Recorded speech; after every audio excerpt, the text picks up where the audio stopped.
Diz Abraão: eles têm Moisés e os profetas, ouçam a eles.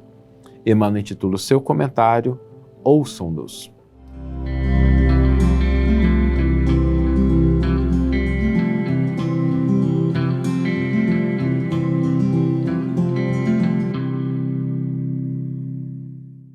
Olá, meus amigos, olá, minhas amigas, sejam todos muito bem-vindos ao programa Reflexões com Emmanuel. E hoje nós vamos refletir sobre uma realidade que pode ser um pouco triste, mas nós temos que encará-la a fim de que possamos lidar melhor com ela. A realidade de que nem sempre basta que nos aproximemos das verdades espirituais para que nós alcancemos esclarecimento e transformação.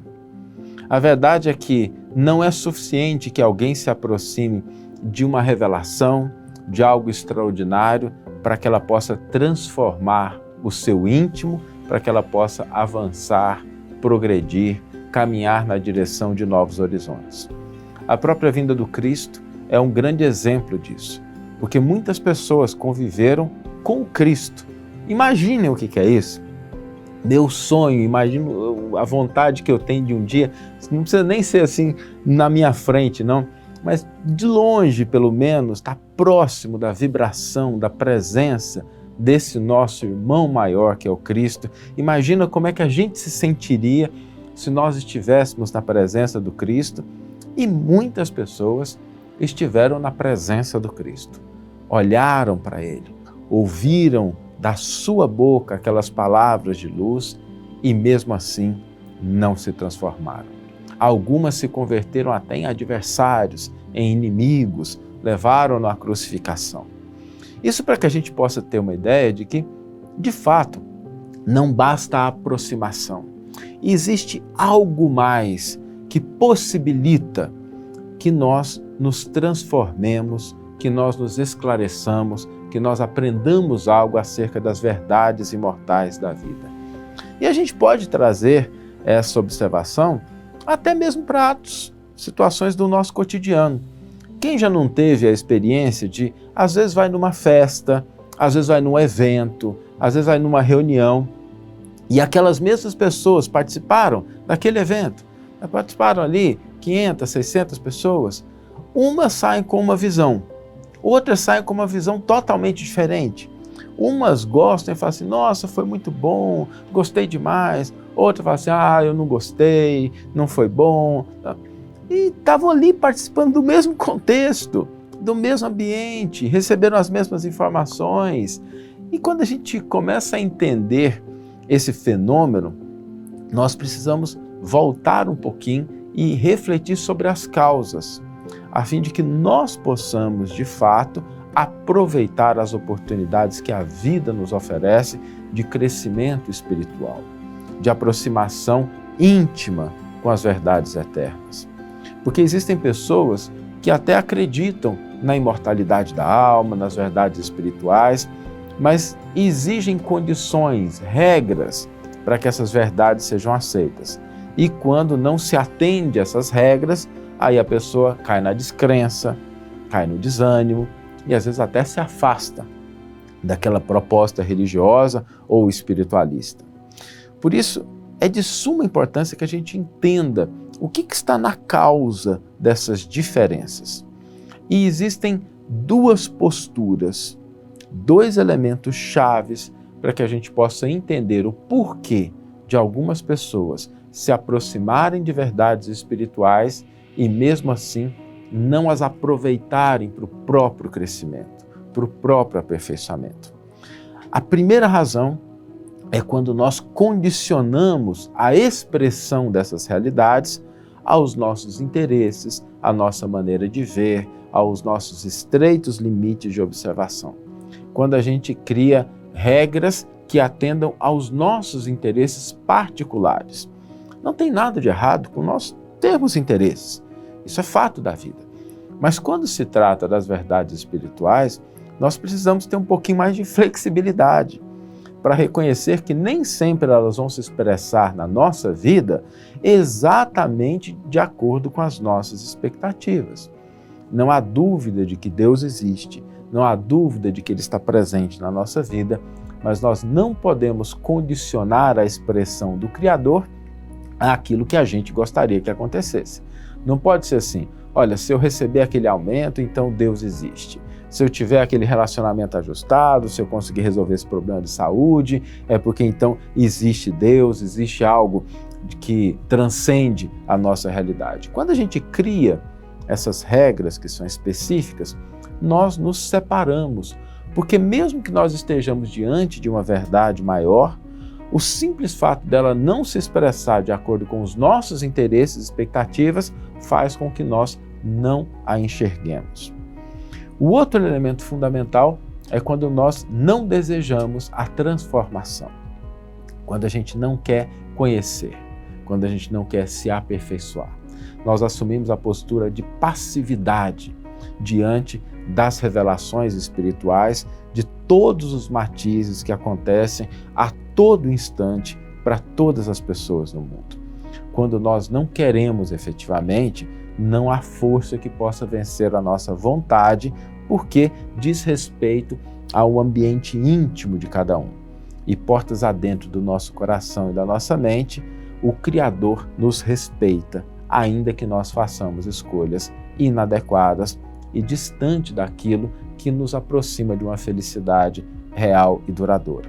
Então, se a gente não quiser, não tem nada que aparecendo para a gente, que se revelando de informação, de presença de pessoas, de fatos e fenômenos. Se a gente não quiser, a gente vai chegar diante disso e vai falar assim, isso é algo que não tem importância. Vamos dar um monte de explicações e a gente vai deixar de ver aquela verdade que está diante dos nossos olhos. Porque para quem deseja de fato, um simples pôr do sol pode ser uma expressão de uma verdade espiritual que nos ilumina, que nos esclarece, que nos consola. E para alguém que não deseja, o fenômeno mais extraordinário pode não passar de trivialidade ou banalidade. Para que nós possamos assumir uma posição diante da vida, diante das verdades espirituais que nos envolvem a todos os instantes, nos convidando a crescer, a nos aperfeiçoar, a nos transformar para o bem e para melhor. Vamos ler agora a íntegra do versículo e do comentário que inspiraram a nossa reflexão de hoje. O versículo está no Evangelho de Lucas, capítulo 16, versículo 29, e nos diz: Diz Abraão, eles têm Moisés e os profetas, ouçam a eles. Emmanuel intitula o seu comentário, Ouçam-nos. A resposta de Abraão ao rico da parábola ainda é ensinamento de todos os dias no caminho comum. Inúmeras pessoas se aproximam das fontes de revelação espiritual, entretanto, não conseguem a libertação dos laços egoísticos de modo que vejam e ouçam qual lhes convém aos interesses essenciais. Há precisamente um século, estabeleceu-se intercâmbio mais intenso entre os dois planos na grande movimentação do cristianismo redivivo. Contudo, há aprendizes que contemplam o céu angustiados tão só porque nunca receberam a mensagem direta de um pai ou de um filho na experiência humana. Alguns chegam ao disparate de se desviarem da senda alegando tais motivos. Para esses, o fenômeno e a revelação no espiritismo evangélico são simples conjunto de inverdades, porque nada obtiveram de parentes mortos em consecutivos anos de observação. Isso, porém, não passa de contrassenso. Quem poderá garantir a perpetuidade dos elos frágeis das ligações terrestres? O impulso animal tem limites. Ninguém justifica a própria cegueira com a insatisfação do capricho pessoal. O mundo está repleto de mensagens e emissários há milênios. O grande problema, no entanto, não está em requisitar-se a verdade para atender ao círculo exclusivista de cada criatura, mas na deliberação de cada homem quanto a caminhar com o próprio valor na direção das realidades eternas. Uma bela página de Emmanuel, nos chamando a atenção para que nós não nos percamos nesse grande equívoco de condicionar a expressão das revelações divinas a regras, a elementos que às vezes são legítimos, a gente até gostaria, mas que às vezes naquele momento não é a escolha do Criador. E o desafio, o convite para cada um de nós hoje é que nós paremos um momento. Uma situação que a gente está vendo, dá uma paradinha hoje e 2 minutos, não precisa de mais do que isso. Façamos-nos a seguinte pergunta: eu estou sabendo aproveitar esse momento, essa situação, como espírito imortal, ou eu estou simplesmente desperdiçando essa oportunidade porque eu estou exigindo condições, lamentando ou não enxergando a presença de Deus na minha vida? E se a gente de repente perceber que estamos caminhando para a segunda parte, a gente voltar um pouquinho para perceber os milagres, a expressão da divindade, os fenômenos extraordinários que acontecem pelo simples fato de estarmos vivos, respirando, que já representa uma confiança do Criador para cada um de nós que somos espíritos imortais em trânsito pelas estradas do mundo. Que tenhamos todos uma excelente manhã, ou uma excelente tarde, ou uma excelente noite, e que possamos nos encontrar no próximo episódio. Um grande abraço e até lá.